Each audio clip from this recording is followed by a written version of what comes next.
Welcome back to In the Bin. I'm your host, Tyler Weinbender. Thanks for joining. Sorry it's been so long since the last episode. We actually had one recorded in October, but the audio file was corrupted and we weren't able to publish it. Total bummer. And then late October, some of you might know, we do the International IFPA show. So I was out for that. Coming back from that, it was full swing in apples, autumn glory harvest. So things got pretty busy and the podcast kind of fell to the back. But it's back. We're here. You might notice if you're watching the video, we're now recording these, by the way, full episodes now in video. We hired a multimedia specialist. His name's Brock Duffield. He's sitting behind the camera right now. Hey, Brock.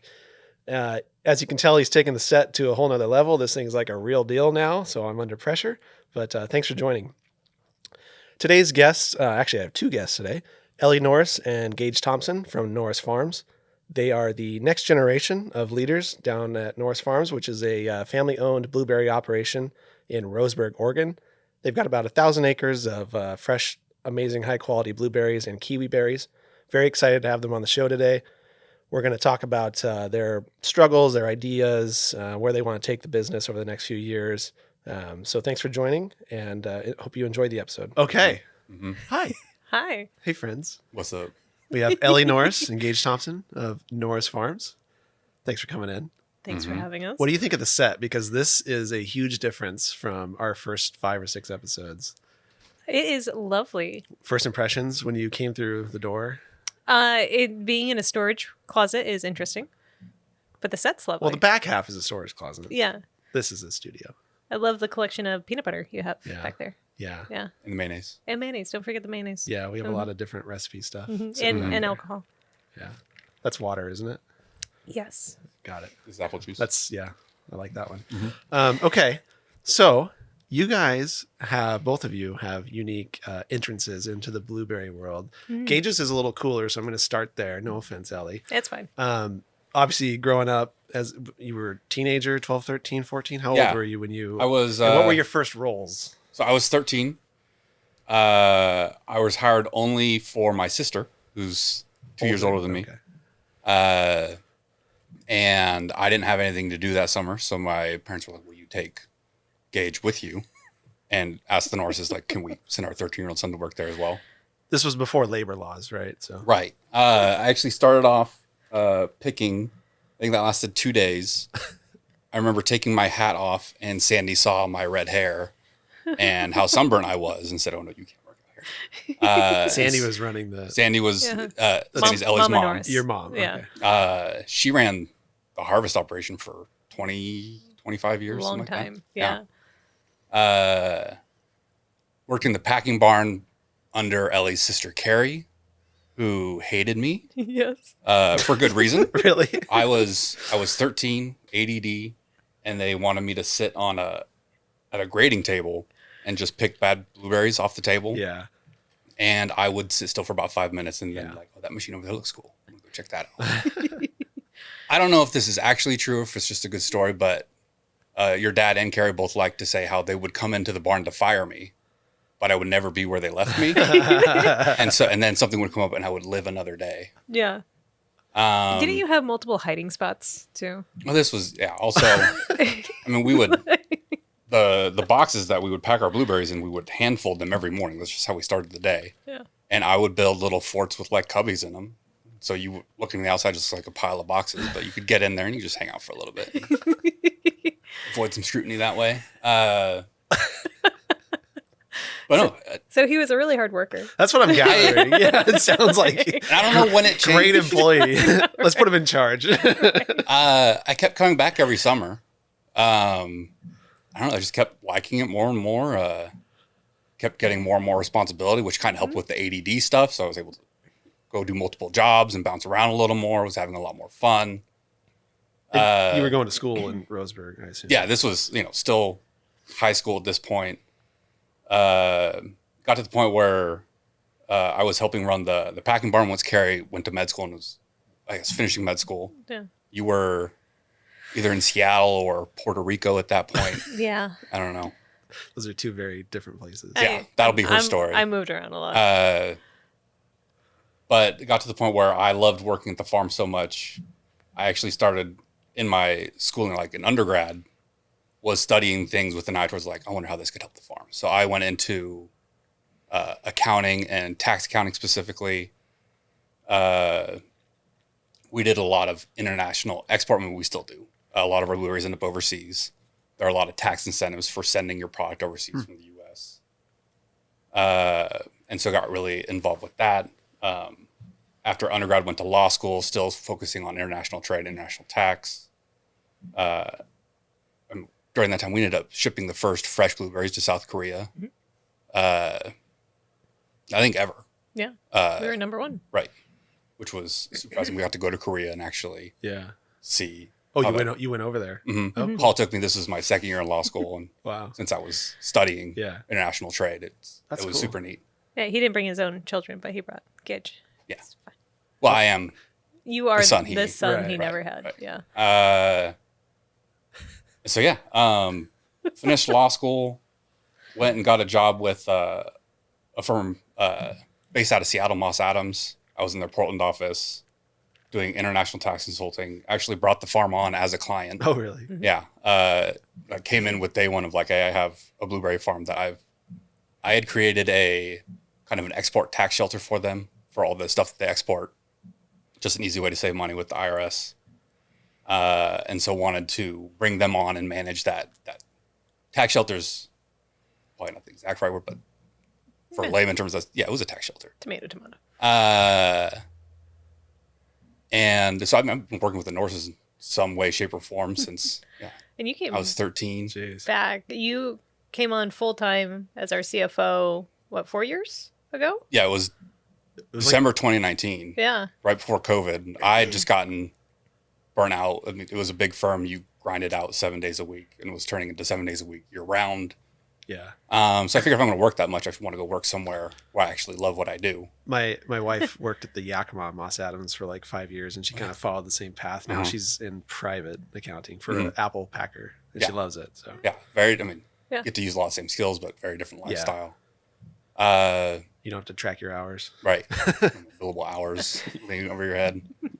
But yeah, that was in 2019. I wasn't sure where I was going, but talked with Paul, her dad, about, hey, if you want someone with my skill set, as I ended up finishing law school, passing the bar, taking the CPA exams, passing those, and then also just being intimately familiar with the farm's operations.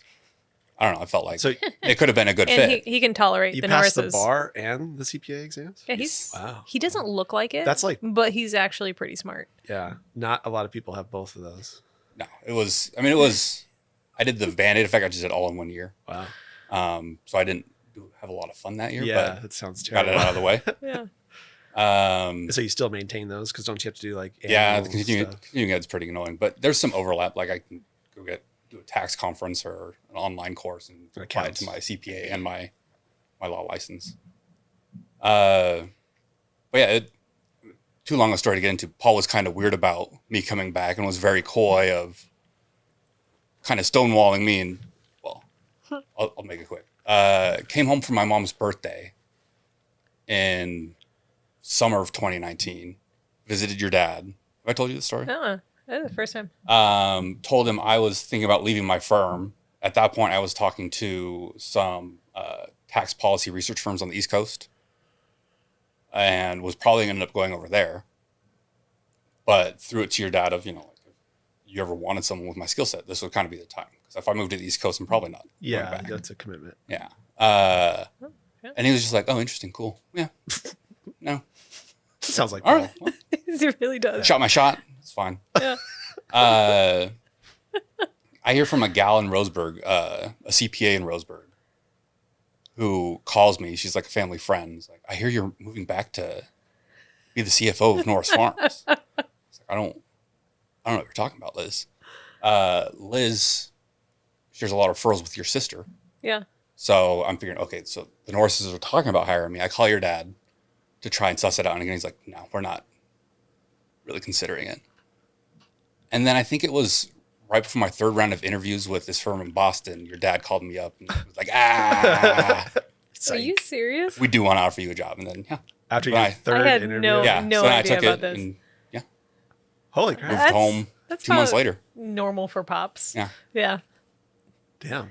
Do you think he knew right away that he wanted to hire you, or was he just trying to play I games? think he did, but he had to run it by the family. Yeah, I know there's a lot of talks with your family. Yeah. Kind of how it works with current personnel.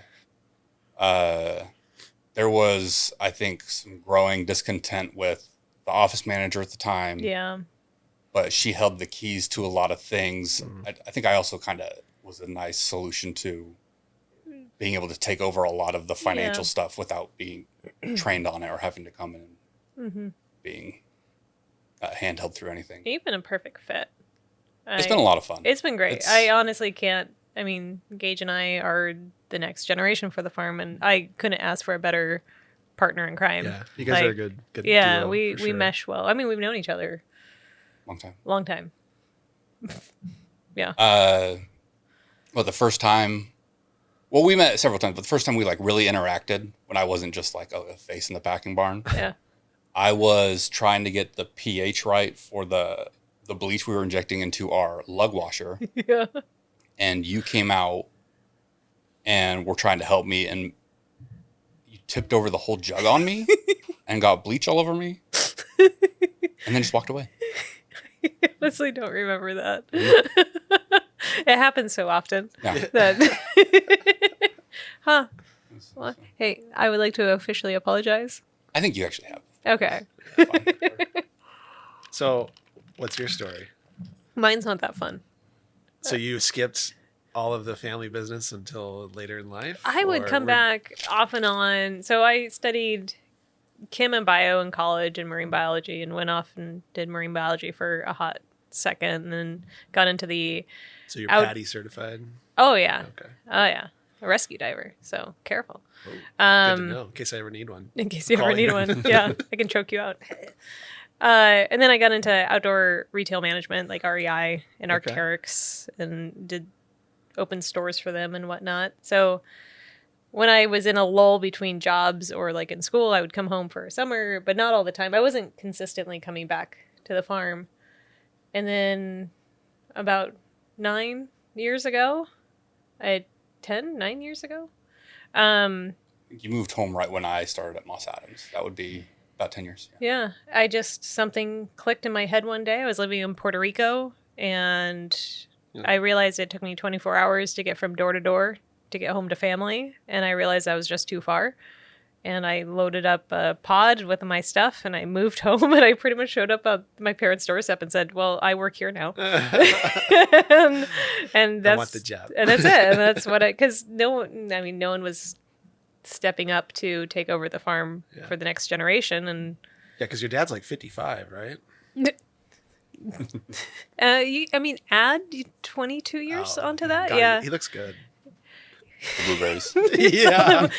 Eat more blueberries, Dude, right? Side note, the first time I came down to see your guys' farms, I had never eaten that many blueberries in my life. I thought I would be blue. How long were your poops blue? Like the next 4 or 5 days. And how was the drive home? Did you have to stop? I made it. Okay. I made it. Well, this the kiwi berries you got to watch out for. Oh, those will those are instantaneous. Yeah. Yeah. Can we say that? Oh, yeah. Can we cuss on here? Yeah, that's fine. Oh, okay. Fuck. Okay. Yeah.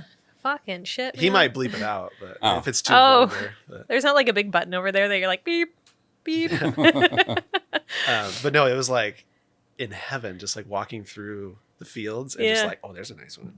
There's a nice one. Ooh, that one's big. We charge you for all of that. I know. Just so you know. Yeah, Yeah. I know. Paul's like, how many pounds did you eat? I actually won't. Well, we don't have to buy blueberries in stores anyway, but I think they're awful. Like unless they're fresh like that day. Oh, Yeah. you won't buy Or them in the frozen, store? and they're like the good variety that's frozen. I don't. You're like a blueberry connoisseur. I'm a snob now. You become very bougie with your blueberries. I hate when you buy one at the store and it just sucks. Like there's no flavor. It's soft. Like it is just the worst. Bad. Do you often like- eat Peruvian blueberries? No, I don't. I strictly buy U.S. grown. Sometimes Mexico, because Mexico does have some good stuff every now and then. But it's like you either get there's really no middle ground. You get like a phenomenal eating experience, or you get like the absolute worst that you don't even finish. Yeah. It's crazy. Oh, Your guys' is usually. What's very your good. favorite variety of blueberry? Are you gonna out me on public podcasts? Uh-huh.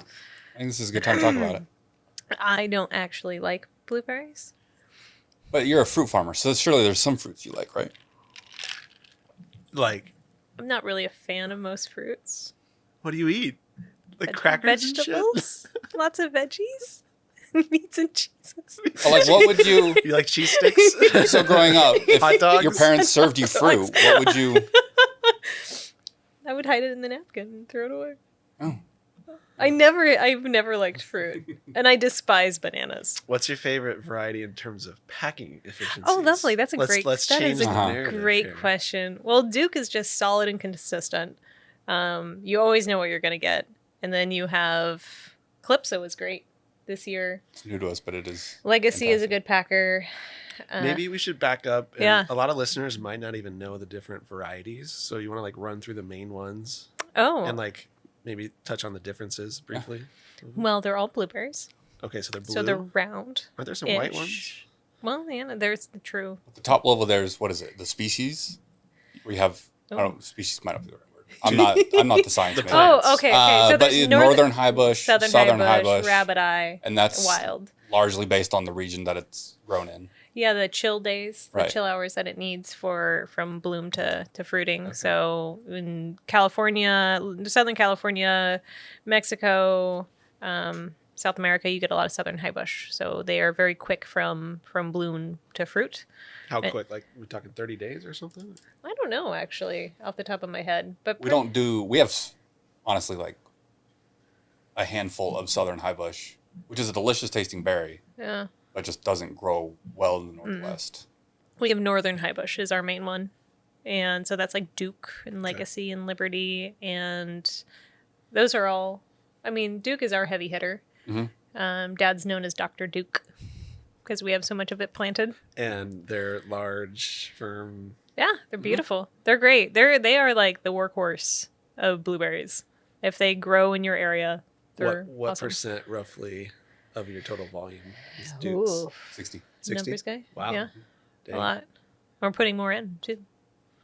Yeah, Cool. because our farm's like Southern Oregon. We have a little window where we are the only farm for the most part that is harvesting, and it's a small little golden That's the nugget. early front, Yeah, right? and that's where Duke comes into play. So we love Duke because it just lets us hit this really Yeah. big volume, and then we can kind of taper it down after that. Nice. Yeah. So what are some of the other varieties after Duke then, if that's your start of the season? Liberty's next. Legacy. I think a lot of people What? Draper. Draper's next. walk Draper's into the store and they don't even know that they're different varieties. They just see a blueberry, right? Yeah, and I mean, to be honest, I'm okay with that. Yeah. Because varieties, it's not like you have them for multiple months. Like Duke season is not 2 months long. Duke season is 2 weeks long. And so if someone only wants one specific variety at a certain time, like they're going to be disappointed 50 weeks of the year because their variety is not. But if there. someone bought, let's say that it's like late summer and they bought a clamshell at the store and they loved it, what if they wanted to learn more about it and like what it is? Well, they can email us, give us the trace back, and we would be able to tell them exactly what it is. Yeah. I'm just thinking Yeah. a different perspective. Lots of published stuff with Oregon State is our big blueberry research guy, and they'll have lots of free information on. Oh yeah. You know, what time of year is this berry ripening? Mm-hmm. So you can at least narrow it down to like 2 or 3 of. Oh, I had this in August, which means it's probably one of these 3 varieties. Right. But yeah, and I think savvy consumers kind of know of the June blueberries. Right. Those are, or the By early time- July by blueberries. time yeah. frame. Like, I couldn't tell you 2 different varieties of table grapes, but I know. Yeah. I know when the ones that are good are there. There's Yeah. one that tastes like cotton candy. Uh-huh. I know that. I know what you're talking about. Yeah. I haven't had that one. They actually do. Does it taste like Yeah. cotton candy? I mean, it's not like straight on one for one match, Uh-huh. but it's close. Okay. That sounds disgusting. It's like sweet potato fries for me. I can only have like 5 or so, and then I'm kind of tired of it. Sure. But like those first 5 are, That's October, right? I don't know. Probably. So you mentioned your region is Northern High Bush. Mhm. What is so special about your little valley? I've been there, so I know, Yeah. but I want you to. We describe have it's a lack of like frost days, and we have our degree days are excellent for being in Oregon. It's just like this beautiful little microclimate that is not too hot in the summer, it's not too cold in the winter, and everything is very mellow. That's one of the reasons that Dad wanted to move there. I mean, this is way before he was a blueberry farmer, but Mom loves to grow plants around the house. I've seen your Yeah, yard. right? Yeah. And so he wanted to find the most optimal growing region to keep Mom happy. That was really important to her. So like that's the reason we ended up in Roseburg. Yeah. Huh. Yeah, the farm was Just a hobby. it literally was a hobby. The yard plants come Yeah, first. because Dad, retired doctor, so it was a hobby. That's cool.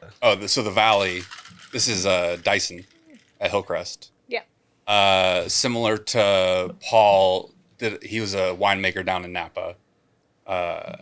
Pretty successful one. Your dad? No. No, The guy who, similar to Yeah. Paul, God, what hasn't he done? when he was picking on where he wanted to go start his own winery and grow his own grapes, was in the Farmer's Almanacs looking at the entire United States. Yeah. And pegged our valley as the closest thing to Tuscany that you can find in North America. Yeah. Our little Umpqua Valley. Mm-hmm. Which is, I mean, now we have a crap ton of wineries. So many grapes. So many So grapes. it's mostly berries and grapes, though. Are there other crops? We're really the only there's one other blueberry. One other blueberry farm. So mostly grapes. Mm-hmm. Wine Grapes. Vast majority. Yeah. Mm-hmm. Interesting. And some hazelnuts. We're Eh. still Eh. we're so like geographically so hilly. We're not great farmland. Yeah. When you get to the valley floor, it is primo stuff. Mm-hmm. But compared to like the Willamette Valley, we're not nearly the scale of what you would see a little bit north of us. Got it. So I know you said your dad retired as a doctor. Do you want to go into that? Sure. Like he had this whole career before his current career. So, I mean, if you know my dad, which you do, Yes. Great guy. He doesn't sit still very well. So he moved to Roseburg to start working at the ER there, and got the farm to start a hobby. Like we had cows and we had sheep, we had alfalfa, sugar beets, bush beans, like a couple acres of that was each, like or was I it- think the farm initially big was of a hobby? 150 was God. the first. Yeah. And then someone down at the OSU extension office told him that blueberries would never grow in our valley. all it And took. Dad said, hold my beer, and planted, I think, 5 acres first, and then it was 10, then it was like 50. And I don't think he knows when to stop. Did that researcher get fired? Because you now have like the best blueberries in the world. He probably eats crow a lot. Like He's so wrong. he was so That's wrong. crazy. He was super wrong. And it started as a hobby. Dad said he did it to keep the girls busy and not getting into trouble, but we all know it was really just to keep him busy. And it's gotten to the point of how many acres do we have now? 700. 700, and a beautiful packing facility. And I don't think none of it was started with an end game. Like, And now you're there. and getting now, close. yeah. Well, I mean, it's good that I came back to the farm. It's great that you came to the farm, because now there's an opportunity for it to continue Yeah, on after the first generation. It's in good hands. Yeah. Do you want to talk about that kind of The transition? Yeah, I mean, the it's- handover of a family business. That's kinda- Anyone who has a family farm or family company that was started by a incredibly smart person, the transition's never easy. Like I love my dad a lot, but he built it, and it's really hard for him to start handing he doesn't over trust his daughter. I get it. Yeah. Well, yeah, I'm just a hot mess. So Well, and the way he built it was, yeah, I mean, it was one guy at the top, and it was him and his crew of 5 guys. yeah, And yeah, you'd have big influx of labor in the summer to help with like harvesting stuff, but it was just him just doing it. Mm-hmm. It's gotten to the point where one person can't just be the one doing it. Yeah. Like, there's No. way too many aspects to cover yeah. just day to day. Like you're not available to be in that many places at one time. Yeah. I That's hard for him too. think that's really hard for him. Yeah. To you can't wear all the hats all the time. Do you think every year he's kind of taking one hat off and putting it on you? Yeah. Slowly? Like, is it a progressive thing? Definitely. Feels that way. Yeah. It's especially this last season. It definitely felt like that. Which is good. But yeah, it's hard. I can't even put it into words sometimes. Yeah. I had a thought. I lost it. But it was a good thought. I'm upset. Does it happen often? Yeah, it does. It was super good. I wanted to say it, and then I forgot. Because what you were talking about was great. But Oh, back to your dad as a doctor. Yeah. So when I... Was he your doctor? Oh, yeah. He was like, He was- he was So- everyone's So doctor. he was everyone's employer. When but I also their started at doctor. the farm, Uh-huh. he was no longer practicing in Roseburg.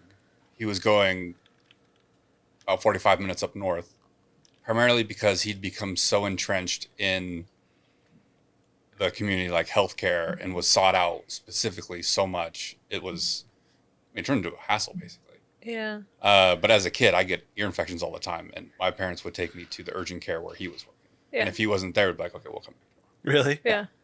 tomorrow. he- He's good. Yeah, he's got a beloved doctor. Yeah. So when I started at the farm, he was no longer working in Roseburg, but they were doing 24-hour shifts at the ER twice a week. And so he would, okay, today is Paul's day at the ER, so he's going to be gone for 24 hours. And then he would come back and he'd just go right back to work and work a full day. Yeah. Oh my gosh. And then be there, work 2 more 14, 15-hour days and then go back up to the ER. And I remember in law school, he finally told me his secret. And he gave me a book. Cigarettes? Yeah. So, no, it's like this weird meditation trick that apparently works for him. Or he just doesn't need sleep. I think he just doesn't need sleep. He doesn't need sleep.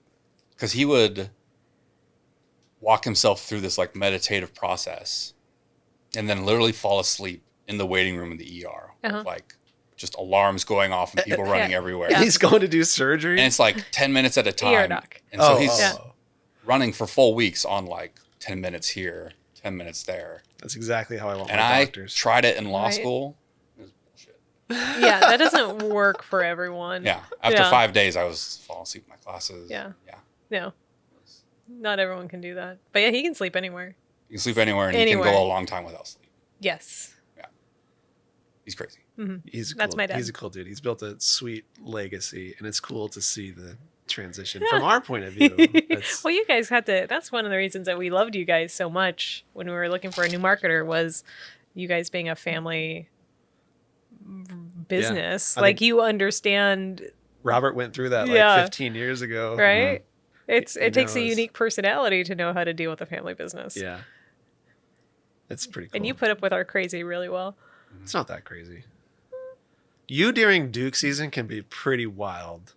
There a different word you wanna use Ellie is besides one of my wild? favorite things. I love Hobo Ellie. Hobo Ellie. I like going into the packing line. You got your sweater on and your sweats, and you just look grungy. And Bags just, under her eyes. I'll talk to you later. Headband Go away. on, hairnet, growling at people. Yeah, flipping me off. Well, you deserve it Yeah, usually. And you I'm guys sorry. come in, you're all like happy and smiling, I and it's know. summertime, and you're like, "How's it going?" I'm like, "Shut the fuck up." We came down for the first day of the season last year, and the first load that you shipped was like 9:30 at night, and Gage was there loading it. I felt so bad. Oh well, that's season.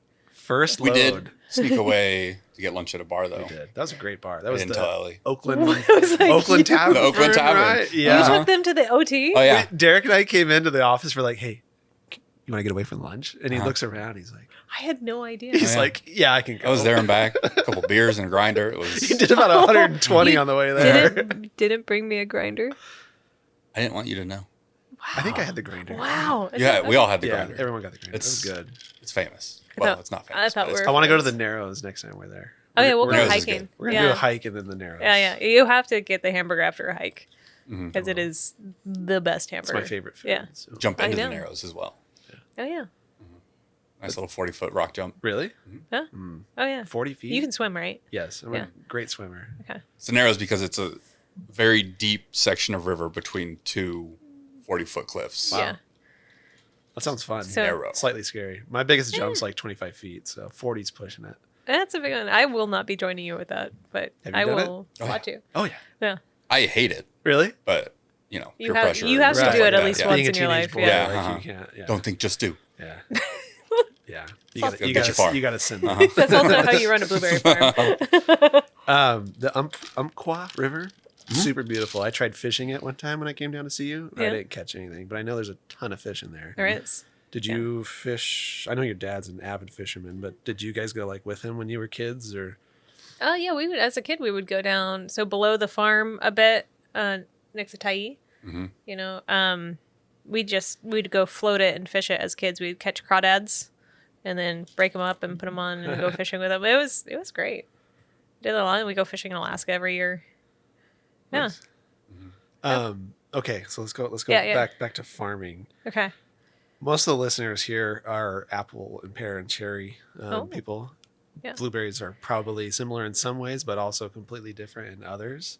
What are maybe some challenges that are specific to blueberries that you have to overcome? I'm gonna say, because I know, and I always say I know one thing really well, and I don't know. I know blueberries really, really well, and I'm clueless on Right. growing anything else.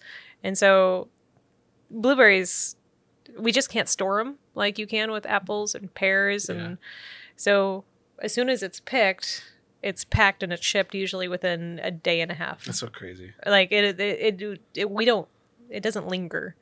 I mean, some farms do CA bagging, but we don't like to, because we want to get the freshest stuff out as fast as we can. And so I think that is the biggest difference with like apples versus I think blueberries. Maybe methodology of forecasting Ooh. and yield prediction. Because you can ask 10 different growers, and they will they all have their own Little secret way that they predict their yield every year. old wives' That tales of happens how in to like. apples, too. I think, yeah. If the stamen is pointing up, then it is pollinated. If it's down, then it gets I've heard pollinated. that one before. That actually one. Is it true? I think it's true. I this year I went out and I went to the same bush. I flagged the same branch, and I went and I just checked it multiple times. And sample versus total population, how accurate are you actually with your sample size? Oh. There's so much. I do think it's, obviously we're not the only industry that struggles with it. Yeah. When I'm looking at what other commodities are doing, though, it does seem like we as blueberry growers are lagging behind. Like I'm seeing a lot of really cool innovations for tree fruit and for hops. Yeah. And ways to automate and use machine learning to go and record bud counts, bloom counts, things like that. And I think blueberries will get there, but it just seems like it's we're a specialty crop. we're smaller than apples and whatnot. And I'm gonna put a plug for like the USHBC, and She's on the ward. What's that abbreviation for? US high bush. Oh. And so North American blueberries, pretty much, yeah. In the recent years, we've been putting a lot more funds and efforts back into research, and whatever that means: pollination, storage, herbicides, harvesting. And so hopefully some of those technologies will actually want to start working on developing for blueberries, because there's actually incentive for them to start doing that. So hopefully that starts changing a bit more. But yeah, blueberries have always kind of felt like the Wild West of fruit. Mm-hmm. Yeah. What about the differences? Because I know you have quite a bit of organic production. What about between organic and conventional in terms of growing? Oof. Cost struggles? Organic is more expensive. Getting nutrients in is our biggest hurdle with organic. Like no matter what, you'll always see it will from us like a steady decline over year of just the vigor of the plant. They're still healthy, but they're just not juiced. It's like if I take my vitamins every day, I'm going to be able to. Yeah, it's just they're slightly anemic as the years go on. So just trying to figure out that and how to keep the production up and keep them happy. I think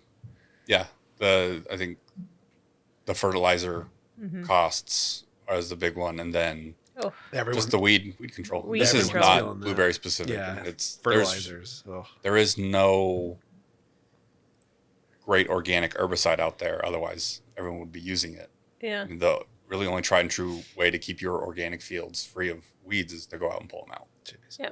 So And hand pulling weeds is Expensive. 60% of our fields are organic. That's a lot of acres. And they're all hand pulled. Oh, I mean, we use suppress, which That's is just a burn down, yeah. and then we go through and there's a lot of hand pulling, and I mean, we've tried fire, we've like flames, we've tried everything, weed whackers, the whole night. Sawdust. Sawdust. I do want to touch on that though, because it is pretty unique. You want to explain how you do it? Yeah, Gage, tell us about sawdust. So there's probably going back to like the old guard, new guard kind of duality. Yeah. Sawdust is great for suppressing weeds because it just chokes out sunlight. Yeah. Smothers them.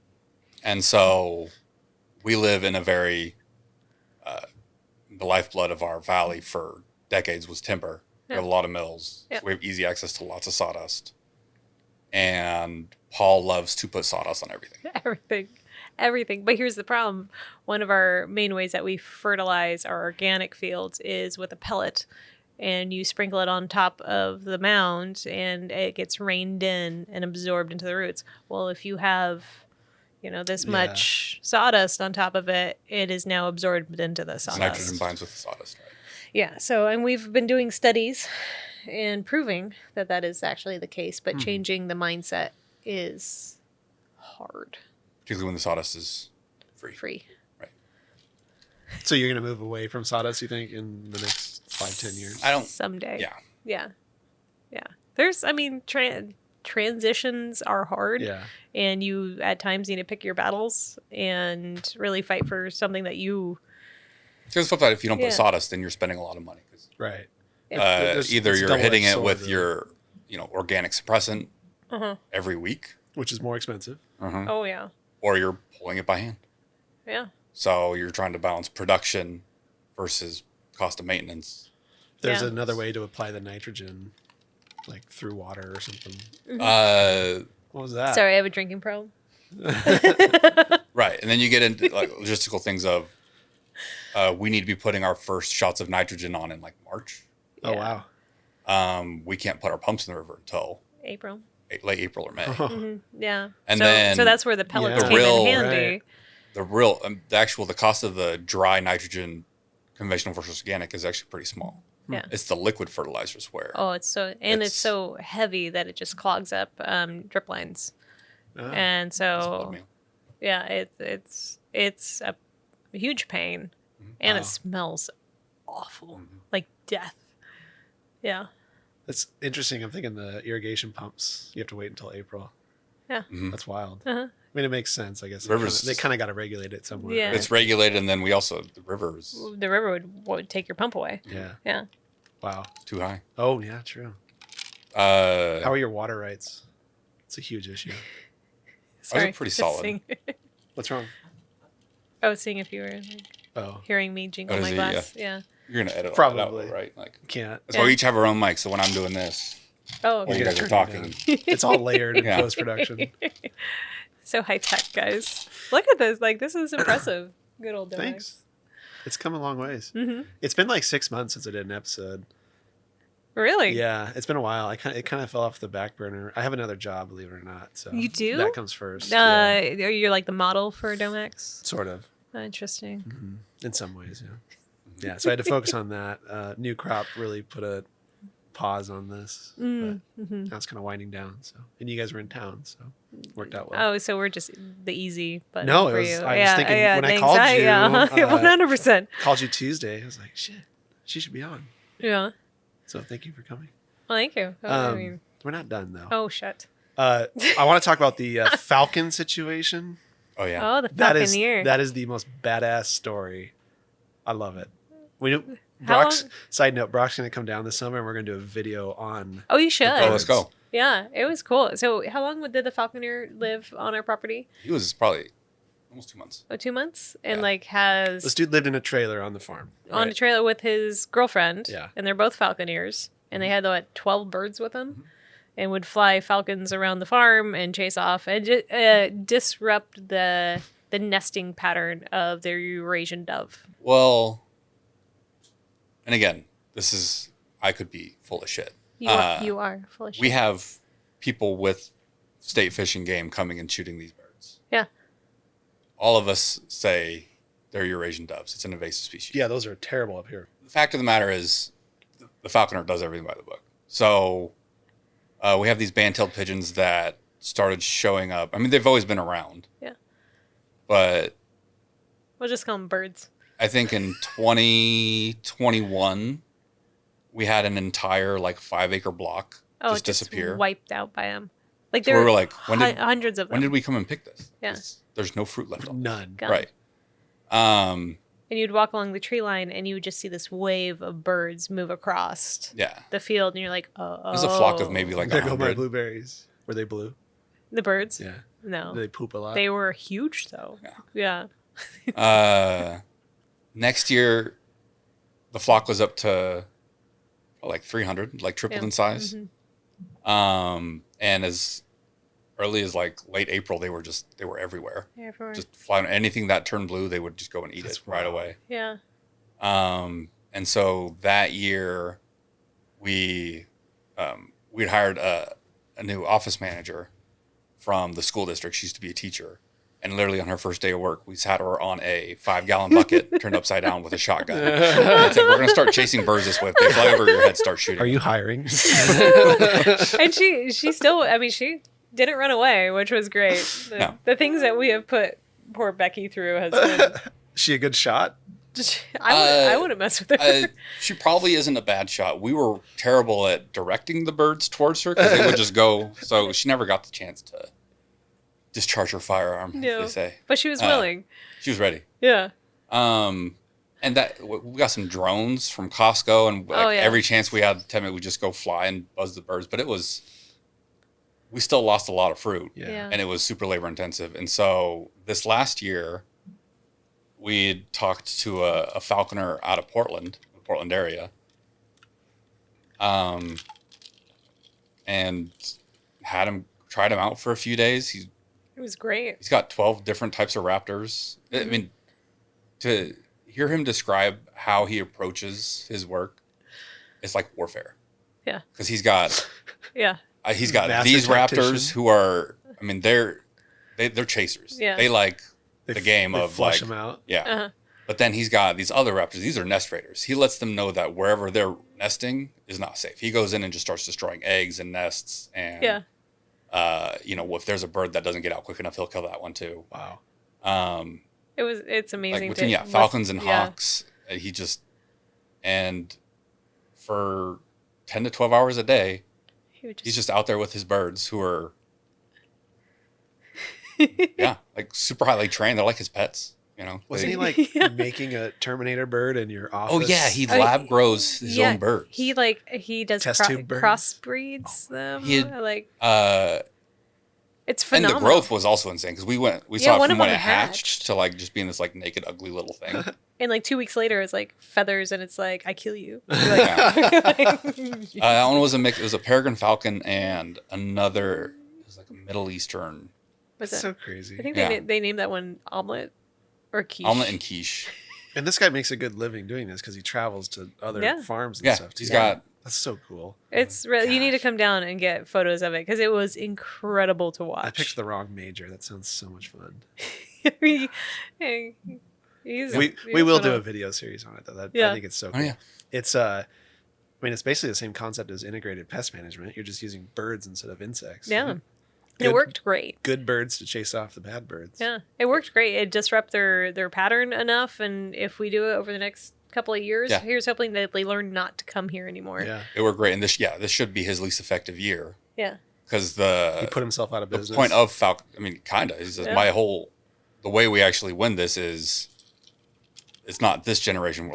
I'm teaching generations to know that this is actually a very unsafe place to come and get food. Because this was And never a problem until 3 years ago. Yeah. It started to become a problem, and then more and more are learning this is where we go at this time of year. Mhm. So we need to teach them to That's so cool. get the fuck out.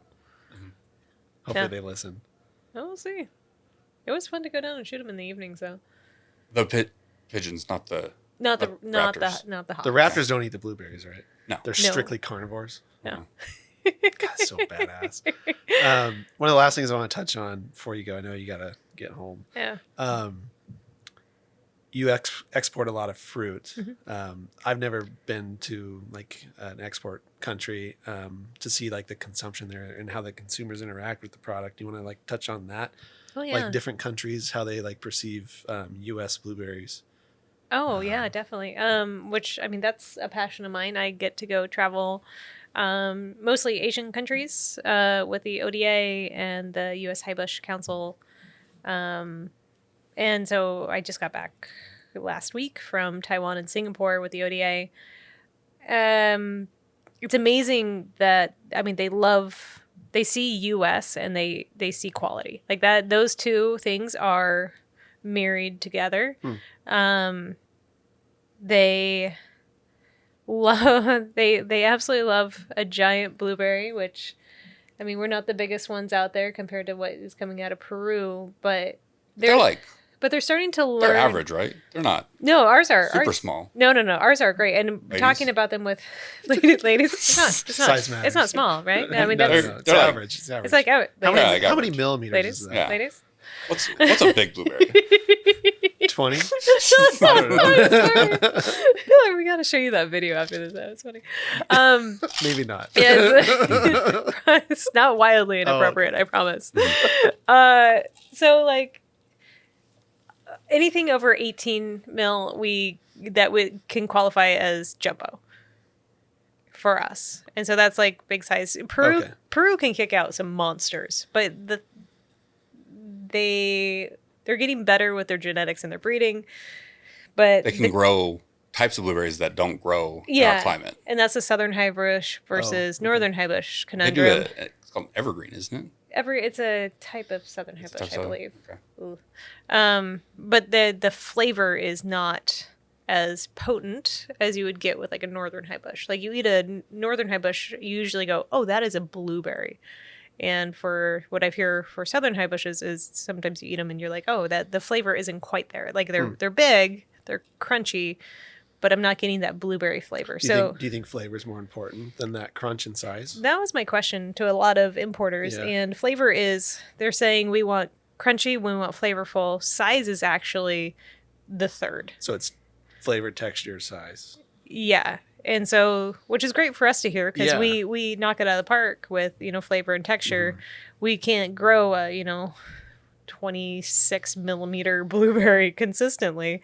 And I think the consumers are learning to look for North American blueberries for those two things. And I think there's like maybe some consumers might feel that the really large blueberries are going to lack flavor. yeah. Well, you have I've a higher, heard that a few you have a times. higher water content when you Right. So have it's a gonna bigger dilute berry. the Yeah. sugars. I mean, it's not true across the board, but it seems for the most part. Usually, like for baking, you typically want a really like a smaller berry because you just get so much more intense flavor in a smaller. The small ones are more intense. Usually, that's not the universal. big ones. I feel like this is a dirty conversation that we're going down here. No, I'm just asking. Size doesn't matter all the time, friend. That's Yeah. good to know. You touched on Peru. Yeah. That's obviously kind of the elephant in the podcast studio. It's right? the Like, big it's the big upcoming current country that's been putting a lot of acres in and exporting a lot and disrupting a lot of markets for people. They went from exporting 0 pounds in 2014. I might have the wrong year, but it's basically a decade they've gone from Zero not to in the blueberry industry to the world leader in blueberries. yeah. What percent of the world crop do you think they are? That's a great question. And I don't know. I should We should know this because should know that. we look at the people in numbers this all the room, time. Yeah. Yeah, I feel like I should know that, but I don't. We'll get back to you. Yeah. But it's But who knows? That might change in 5 years because they might go into a different crop after Right. that. Because before blueberries, they had a ton of asparagus, Mhm. and they're one of the leaders in asparagus. But they saw the money in blueberries and they shift there. So that could change. Who knows? I mean, we were Mexico used to be our big gorilla in the room, and now it's Peru, and we'll see who's I next. think as long as your quality stays above their average, I think you're fine. Well, that's the one thing that Norris is known for is Yeah. quality. Like, Yeah, you're kicking ass in that thank you. aspect. Try. Makes it easy for us. I When people buy it, they know it's going to taste good. So hope so. Jeez. it's easy to sell. Asia, really quick. Health is a huge thing. Oh, Anything that's health focused is number one for them. So, and they know blueberries are healthy, and that's one thing that the National Council is trying to really push into these export markets is more knowledge on the health benefits of blueberries, just to increase their average consumption. So we're trying to drive up our export demand. do they consume a lot of frozen? I know you guys don't do any processed stuff. They do but a fair amount. They do over there. Yeah. I mean, they don't. Depends on the country, but not at the level that the U.S. consumes it. But yeah. It's interesting. Yeah, I kind of have like a side passion for irrigation projects, and the Peru irrigation project was bizarre. Have you read up on that? What they No. did? The They whole river that Oh, the diverted? whole river. Dude, that they like diverted. tunneled through a freaking mountain. Yeah. Like 30 some miles Oh. to pipe water to this basin that was just a desert. And crazy. now it's like thousands and millions of acres. We can't even get our pumps in. It's Really now. crazy. Like, They spent It's like insane. 25 years doing that, and it is paying off now. That's wild. It's like the Colorado River, moving that to California. Like, it's just, oh man. Read it's a book called Cadillac Desert. oh, One of my favorite books. I've heard about that. Yeah. It's phenomenal. It basically talks about why California should not exist. Right. Okay. No one should live in California. Is that your personal belief or? Prior to the irrigation projects that happened in the early 1900s, yeah, no one should live there. Whoa. Someone's rocking out. If Party you guys are hearing some background noise right now, it's because the studio is next to our gym, and people are working out right now. It must be lunch. Yeah, it's lunch. It's lunchtime. I don't know if that's coming through. I'm looking at our producer here. He's doing a little. Yeah, it's coming through. Our podcast studio is next to a repack line and a gym, so there's going to be noise. Yeah, I hear like the Yeah, beep the beep over forklift here. back there. I'm just And then- embracing it. This is I think great. you should. It adds flavor to it. Yeah. Because I'm over here spilling my drink on me and like. Well, that's just you. Yeah, I mean it's just me. Fun fact: the Colorado River's average cubic feet per second flow See? is only 3 times larger than the Umpqua River. What? Yet it serves 100 times the population or more. I would not have What? guessed that. Because I do an annual golf trip with some college buddies every year. And 2 years ago, we went to Palm Springs, which was my first time in Palm Springs. And I could not go, why the fuck is this here? Like, what are their water sources? And you look it up on Wikipedia, and it's, we have some aquifers and some local water sources down ground. And you actually drill, and it's like less than 1% of their water is crazy. local. It's almost all from the Colorado. Oh, And really? it's just for golf courses. Yeah. Dude, Dude, why is that there? Read that book. I'm telling you, Cadillac Desert. For Okay. anyone. It is mind blowing. Deal. Add it to the list. That was a squat rack that just got set down. Someone's getting after it over that there. was gains. That's what you're Yeah, that was gains. that's wild. Yeah, no, that blew my mind. Yeah, and you're not even using like any of that really, of that Umpqua. It's Oh, just, no. It's just going out Yeah, into the ocean. Yeah. Meanwhile, the Colorado's like drying up. Right. There's like wars over that river. It's crazy. Read the book. Seriously. It's Deal. my plug. Yeah. Okay. Well, I think we've got some great content. What are we at? An hour here? An hour? 58 minutes. 58 Yeah. minutes. That's my sweet spot. I was gonna Yes. say, do you edit this down? Well, since I hit record, which was like 5 minutes ago. So Okay. probably- I like to stay between 50 and 60 I will minutes. kill So. We'll cut some stuff out. No. Honestly, it was pretty straightforward. Thank you for coming How was on. it? Was that as funny as you wanted? I Yeah. felt like I didn't make you laugh nearly. No, as it was good. much. Okay. It was good. You kept it PG. I didn't want to like make like I was- casting couch comments and like Well, to get it in at the tiny ends. BB blueberry jokes. Well, thank you. Thank you, friend. Appreciate it. It was lovely seeing you. Yeah. Yes. Yeah. All right. Well, thank you. That's a wrap. Okay. Thank you, friend. Appreciate Good it. seeing your beautiful face. Yeah. Yeah, likewise. Especially yours. Boots and pants and boots and pants. Boots and I wonder who's working out. I don't know. They're getting it though.